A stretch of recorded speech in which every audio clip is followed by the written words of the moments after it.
So we'll discuss about the NEET recall questions for ophthalmology for the 2022 exam. Okay, so totally we had about 200 questions in NEET, out of which 10 questions were from ophthalmology. So around 5% weightage was given to ophthalmology, and most of the questions were straightforward. Most of them were discussed in the class. Okay, so we'll go through the questions one by one and discuss the other important topics from the exam point of view. Okay. So the first question we had was a patient with rheumatoid arthritis. He presented with the following ocular findings. What is your diagnosis? Okay. So clearly you can make out it. The confusion was between the ciliary staphyloма and the scleromalacia perforans. So we also discussed in the class that in patients with rheumatoid arthritis, there can be a severe form of non-necrotizing scleritis, which is known as the scleromalacia perforans. Okay. So the answer is scleromalacia perforans. It is a type of a acute. There is no information, hence the name scleromalacia perforans. They can ask you what type of a hypersensitivity reaction it is. So remember, it is a type 3 hypersensitivity reaction. Okay, it is a severe form of an eye disorder wherein there is autoimmune damage to the episcleral and the scleral perforating blood vessels. So scleromalacia perforans typically occurs in elderly females who are having a long-standing history of rheumatoid arthritis. And other important associations include systemic lupus erythematosus, polyarthritis nodosa, patients having Wegener's granulomatosis and Behçet's disease. So these are important associations. Apart from rheumatoid arthritis, patients having Behçet's disease, SLE and Crohn's disease, you have to remember. Okay.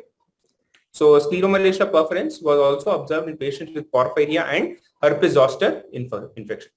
Okay, so what is the main complication? So it can perforate. Remember that the sclera is thinned out specifically in the area, and it can perforate even with a minor trauma. Even if the patient accidentally injures his eyes with minor trauma also, they can perforate and result in a phthisis. So the patient has to be very careful to protect his eyes from trauma. Okay, that is very important in these patients. And progressively there is a gradual reduction in the vision. Why does the gradual reduction in vision occur? It is due to the progressive astigmatism, which results in the reduction in vision. So next question. So identify the following. Okay, so here what do we see? Here we see a typical type of a rosette cataract. So rosette cataract is following trauma to the eye.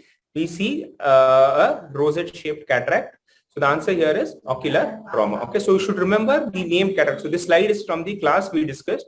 So first is the Christmas tree cataract. Christmas tree cataract, you will see the polychromatic fine crystalline opacities in myotonic dystrophy. Oil drop cataract, you will see in galactosemia. Galactosemia type 1 is galactose 1-phosphate uridyl kinase deficiency, and type 3 galactosemia is galactokinase deficiency. So in both these conditions, the patient will have an oil drop cataract. Next, Wilson's disease. Wilson's disease, the patient will present with a sunflower cataract or a sunburst cataract. Remember, sunflower cataract or a sunburst cataract is a pseudo cataract. So what is pseudo cataract? It does not cause a significant drop in the visual acuity. So hence it is a pseudo cataract. Diabetes, the patient will have a snowflake cataract because of sorbitol accumulation in the lens. Okay, because of the sorbitol accumulation in the lens in diabetes, the patient will have snowflake cataract. Again, sorbitol will result in snowflake cataract and in myopic shift in diabetes, while advanced glycation end products is responsible for the diabetic retinopathy changes. So the diabetic retinopathy changes which occur in the eye is because of the advanced glycation end products. So this can be a potential question. So this repeatedly I've been telling you. So we can expect one question from this slide, and this time we got the question from trauma. Okay, so you can see the rosette cataract you see in trauma. Okay, so the typical rosette cataract following trauma. And shield cataract you will see in atopic dermatitis. Trauma, another thing you have to remember, following trauma there can be the presence of iris pigment deposited on the anterior lens capsule, which is known as the Washer's ring. Okay, so Washer's ring is following blunt trauma. Because of the blunt trauma, the iris pigment deposited on the anterior lens surface, which is known as the Washer's ring. Next, shield cataract. Shield cataract is typically seen in case of atopic dermatitis.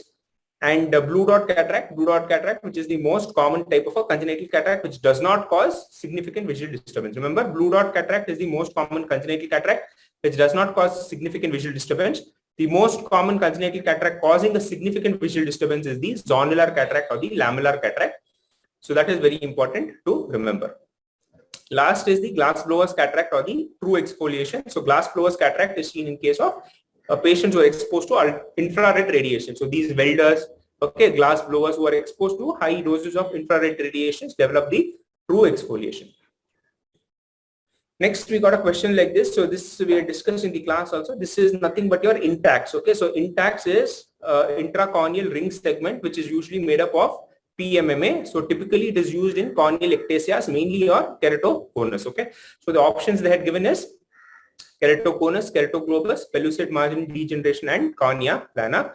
So remember, these typically in case of a central cone, we usually use the intacs to flatten the cone. We usually use the intacs to flatten the cone. Again, do we use a single intact or two intacts? Depends upon the steepening which is seen in the cornea, and it also depends upon the thickness of the cornea. Okay, so we need a minimum corneal thickness of 450 microns to perform an intact operation.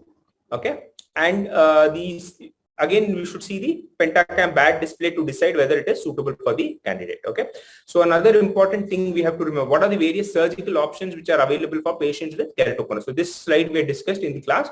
So remember, three important surgical options available for the patient is the intracorneal ring segments, also known as the intacs, deep anterior lamellar keratoplasty, and penetrating keratoplasty. Again, penetrating keratoplasty is a type of an optical keratoplasty for the patient to regain vision. So intacs or ICRS segments have been approved for treatment of mild to moderate keratoconus in patients who are non-tolerant to the contact lens. So contact lens, I told you, we use scleral contact lenses or Rose-K lenses. So Rose-K lenses are rigid, they are rigid gas non-permeable lenses which are large in size. So patients who are non-tolerable to scleral contact lenses, we opt for a intracorneal ring segment. So the patient should have a central corneal clear cornea. So remember, if there's a corneal scarring in the center, we never do a intacs. The main prerequisite is the corneal thickness should be adequate. The corneal thickness should be more than 450 microns. The central cornea should be clear, and it is inserted usually in the corneal stroma. Okay, approximately at 7 millimeter optical zone. The advantages of a ICRS is that they require no removal of the corneal tissue, no intraocular incision, and they leave a central cornea untouched. Okay, so basically the central cornea where the maximum rays of light enter is untouched. It is in the periphery that it is inserted. It is inserted in the corneal stroma when the thickness is more than 450 microns. So most patients, usually they need either a contact lens or a spectacle correction post-surgery. These typically, what do? They just flatten the cornea so that the amount of irregular corneal astigmatism is reduced. Okay, so the principle of intacs is the cornea which is conical or which is steepened in the central part is flattened. It becomes more flattened so that the amount of irregular diffraction which occurs, the amount of irregular astigmatism which occurs is reduced by these segments. Okay, so if a patient does not gain the expected result, remember it is a reversible procedure. We can remove the intacs. So we usually create a pocket using the femtosecond laser. So the size, based on the size of the intacs chosen, we create a femtosecond pocket usually in the mid stroma, and we insert the intacs or intracorneal ring segments. Again, depending upon the steepening, we decide whether to put in a single ring or two rings. Okay, so that is dependent on the corneal topography of the patient. Okay, next, DALCOT, deep anterior lamellar keratoplasty. It is basically involving the replacement of the central anterior cornea, but the corneal endothelium is, patient's endothelium is intact in this procedure. Okay, so only the anterior lamella or the anterior epithelium, Bowman's membrane, and stroma is replaced in this procedure.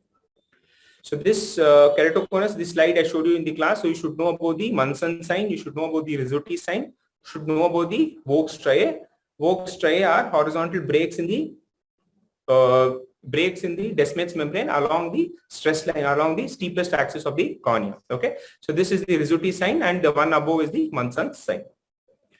Next, what is the spot diagnosis? So you see white fibrillar material with a pupil which is not fully dilated. Okay, so this is a characteristic type of condition known as the pseudo-exfoliation syndrome. Pseudo-exfoliation syndrome is usually associated with a pseudo-exfoliation glaucoma. It is associated with a secondary open angle glaucoma, which is known as the pseudo-exfoliation glaucoma. Okay, so pseudo-exfoliation syndrome is typically a systemic condition which is characterized by deposition of white dandruff-like material called as the exfoliative material within the anterior segment of the eye, and there is also deposition in the heart, in the lungs, and in the kidney. So the deposition of this material in the trabecular meshwork can result in the aqueous outflow obstruction.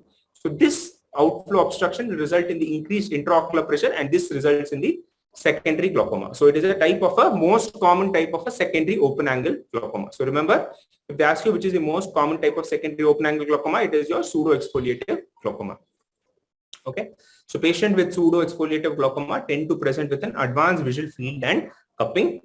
Why is it known as pseudo-exfoliation or false exfoliation? Because the true exfoliation or capsular delamination usually occurs to the separation of the superficial lens capsule from the deeper layer as a result of heat, mainly your infrared radiation. So previous slide we discussed about the exfoliative syndrome seen in infrared exposures or glass blowers cataract. Okay. So remember, in glass blowers cataract, glaucoma is not a feature, but in pseudo-exfoliation cataract, glaucoma is a secondary open angle glaucoma is a known feature. Okay. So they can ask you which is the gene involved. So the gene involved in pseudo-exfoliation syndrome is the lysyl oxidase-like protein or the LOX-L1 gene. Okay. So this can be a potential question. So remember, lysyl oxidase-like protein or LOX-L1 gene is important for the elastin metabolism. So defect in the elastin metabolism has been postulated as the to result in the pseudo-exfoliative material deposition. Okay, so remember, in these cataracts, so what happens? The capsular bag is very weak. Okay, so we have to have a standby CTR or the capsular tension ring. Sometimes when you're doing the surgery, the lens comes out along with the bag because of the weakness of the zonules, because of the deposition of the fibrillar material or dandruff-like material in these zonules. The capsular bag is weak. Okay, so these are they have a higher chance of complication than a routine cataract surgery.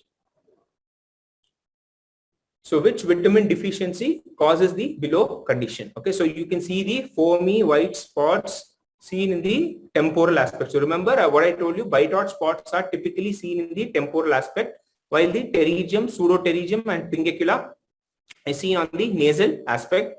Bite out spots is foamy in nature. Why is it foamy in nature? It is foamy in nature because of the deposition of gas by the Corynebacterium xerosis. So the organism which is responsible for the foamy nature of the bite out spot is Corynebacterium xerosis. So this can again be a potential question. So next, it is caused by vitamin A deficiency. Again, vitamin A deficiency is common in young adults and teenagers and infants, while your pterygium and pseudopterygium is common in elderly population. So vitamin A, you remember this slide? So we discussed about the same slide. The bite out spot is seen in the upper left. Okay, usually seen on the temporal aspect. Then right, you can see the typical dry appearance of the cornea. So you can see the epithelial defect which is stained with fluorescein, the same epithelial defect. And again, if it is not treated on time, if adequate vitamin A supplementation is not provided, it can go in for a deep corneal ulceration resulting in keratomalacia. So keratomalacia is the ultimate corneal complication of a vitamin A deficiency. Okay, the last stage is keratomalacia. So how do you classify the xerophthalmia? The classification, we can classify it into primary signs and the secondary signs. So we divide the primary into X1A, X1B, X2, X3A, X3B. Okay, so X1A is the conjunctival xerosis or dryness of the conjunctiva. In X1B, we see the bite out spots with conjunctival xerosis. So first the conjunctiva is involved, then the cornea is involved, lastly there is melting of the cornea or cornea malacia. So remember the sequence of involvement. So first there's conjunctival xerosis, next there's bite out spots with conjunctival xerosis, next there's corneal xerosis, corneal ulceration occurs, then corneal xerosis occurs, last is the keratomalacia. What are the secondary signs? Secondary signs, you remember it as XN, XF and XS. XN stands for night blindness, XF is the xerophthalmic fundus, XS is xerophthalmic scars. Okay, so if you observe this paper, most of the questions are from standard topics. So these most of them are repeat topics or which have been discussed in the class multiple number of times. Okay, so you should remember that the previous questions you have to go back and read the topic. Okay, so if they've asked question about vitamin A, this time they've asked about bite out spots, so next they can ask something about keratomalacia, next they can ask something about xerophthalmic fundus, or they can ask something about xerophthalmic scars. So you should know the topic in detail, not only the question which has been asked. You should study the topic in detail. Okay, so this is very important slide, and also you should know about the various stages of signs of xerophthalmia. Okay, next you have a diabetic patient who comes with pre-retinal hemorrhages and neovascularization of the disc. Okay, so the treatment will be, okay, So whenever there is any neovascularization of the disc or presence of neovascularization elsewhere, what does it indicate? It indicates a proliferative diabetic retinopathy. So any proliferative diabetic retinopathy, again, depending upon the stage, there is a higher chance of developing complications. So what are the complications of a proliferative diabetic retinopathy? The complications mainly involve your vitreous hemorrhage, a tractional retinal detachment. Okay, so these two are the main complications of a proliferative diabetic retinopathy. So whenever there is new blood vessel on the disc or new blood vessel elsewhere, think of proliferative diabetic retinopathy. So how do you treat? So the options they have given is pan-retinal photocoagulation, laser photocoagulation, focal laser retinal photocoagulation, grid laser photocoagulation, anti-VEGF. Okay, so remember, focal laser and grid laser is one and the same. So when do we do focal laser or grid laser? We do focal laser or grid laser in case of macular edema. So whenever there's edema in the macula, you do the focal laser or the grid laser. When do you give anti-VEGF? Again, anti-VEGF, the indication for anti-VEGF is presence of macular edema. So whenever you have macular edema, we give anti-VEGF and focal laser. Otherwise, for PDR, proliferative diabetic retinopathy or severe NPDR, the treatment of choice is pan-retinal photocoagulation. So the answer here will be pan-retinal photocoagulation. So in this diabetic retinopathy, you should remember two important studies. One is the diabetic retinopathy study and the early treatment of diabetic retinopathy study. Okay. So diabetic retinopathy study, it examined the effect of PRP, both the xenon arc laser and the argon laser on patients with proliferative diabetic retinopathy to determine whether it is beneficial than no treatment. Okay, so what did the study show? The study showed that laser therapy was beneficial for patients with proliferative diabetic retinopathy and showed that argon laser created less adverse effects for patients than xenon lasers. So among the lasers, if they ask you, according to the diabetic retinopathy, the argon laser is better than xenon laser. This again can be a question. Okay. The study also set forth the detailed treatment of PDR. As a result, xenon arc laser has been discontinued in favor of argon laser. Now, most of the laser is done with the argon laser, or we also use the diode laser or the yellow laser. Okay, so the argon laser is the green laser, the diode laser is the yellow laser. So these are the most commonly used. Again, we have the pattern laser and the non-pattern laser. We have Pascal, which is a pattern laser. So all these are newer lasers which are available. The early treatment of diabetic retinopathy study, it conducted shortly after the diabetic retinopathy study, it showed the effect of PRP on patients with non-proliferative diabetic retinopathy and determined the exact stage in the disease at which the laser should be administered. Okay, so whenever in the later stages of the non-proliferative diabetic retinopathy, we prefer giving a laser than the early this one. So early, mild to moderate, we usually follow up the patient usually every once in 3 months for moderate and once in 6 months for mild NPDR. Okay, so it is usually preferred for severe NPDR and proliferative diabetic retinopathy. Okay, so currently more advanced laser systems and other methods of combating diabetic retinopathy are emerging. PRP still remains the treatment of choice for proliferative diabetic retinopathy. Okay, so when there's a macular edema, we go for intravitreal injection. So grid laser, focal grid laser, we usually don't administer because again there's a high chance of hitting the macula, okay, fovea. So we have to be very careful while delivering the grid laser or the focal grid laser. With the advent of the anti-VEGF, usually majority of them opt for the anti-VEGF than the focal grid laser. So this is how the pan-retinal photocoagulation is done. Again, we have to set in the spot size, we have to set in the interval, and we have to set in the amount of energy which is delivered. Okay, so initially there will be blanching of the retina and then there will be scarring followed by necrosis of that part of the retina. So what is pan-retinal photocoagulation doing? So the principle of pan-retinal photocoagulation is to convert the hypoxic retina to anoxic retina. So this again they can ask. Okay, so the principle of PRP is to convert the hypoxic retina to anoxic retina. Okay, so the main side effect or the main complication of PRP is the loss of night vision or reduced night vision or reduced vision in the dim light. Okay, so this you have to remember. Next, a patient comes with a history of penetrating trauma and a diagnosis of sympathetic ophthalmitis was made. So which of the following will be seen? Okay, so whenever there is penetrating trauma, remember, so sympathetic ophthalmitis, when we discussed, we told about the important differential diagnosis. We told about Dallen-Fuchs nodules. We also told it is a type of a granulomatous pan-uveitis. So what is a pan-uveitis? It involves all the coats, the anterior, the intermediate and the posterior coat of the eyeball. It is involved in pan-uveitis. So it is a type of a granulomatous bilateral pan uveitis. Okay, so sympathetic ophthalmia is a rare bilateral granulomatous pan uveitis which is caused by the exposure of the previously immune privileged ocular tissue from trauma or surgery with subsequent bilateral autoimmune response to the tissue. Okay, remember it is always bilateral. Sympathetic, there is one eye which is the injured eye, which is the exciting eye. There is the contralateral eye, which is the non-injured eye, or known as the sympathizing eye. Okay, so when was it first described? The concept of sympathetic ophthalmitis was described by Hippocrates in the year 1500. So which is another famous personality who developed blindness by sympathetic ophthalmitis? Louis Braille. Okay, so Louis Braille developed blindness by sympathetic ophthalmitis following trauma at the age of 3 years. Okay, so in vitro testing showed that there is proliferative T cell response to the uveal melanocytes in the peripheral blood of the patients with sympathetic ophthalmitis. Inflammation is usually granulomatous and the choroid is usually diffusely thickened with lymphocytes, epithelioid cells and multinucleated giant cells. The epithelioid cells and the giant cell typically contain the melanin pigments. Okay, so what is Dahlen-Fuch nodules? These are clusters of epithelioid cells containing the pigment present between the RPE and the Brooks membrane. So they can ask you where is the location. So remember it is between the RPE and the Brooks membrane. It is a cluster of epithelioid cells containing pigment. Okay, so anteriorly even the iris can be thickened with nodular infiltration. Okay, so you have to remember it is a type of bilateral granulomatous panuveitis, proliferative T cell response, Dahlen-Fuch nodules, presence of epithelioid cells with multinucleated giant cells.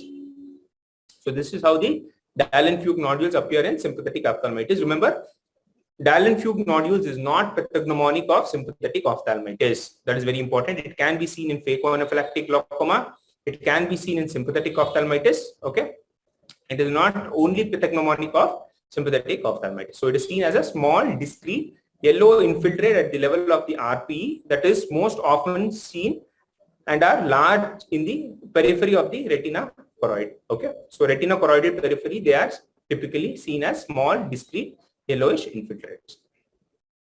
Next question: a patient has mental retardation, cherry red spot, and is bedridden. So what is your diagnosis?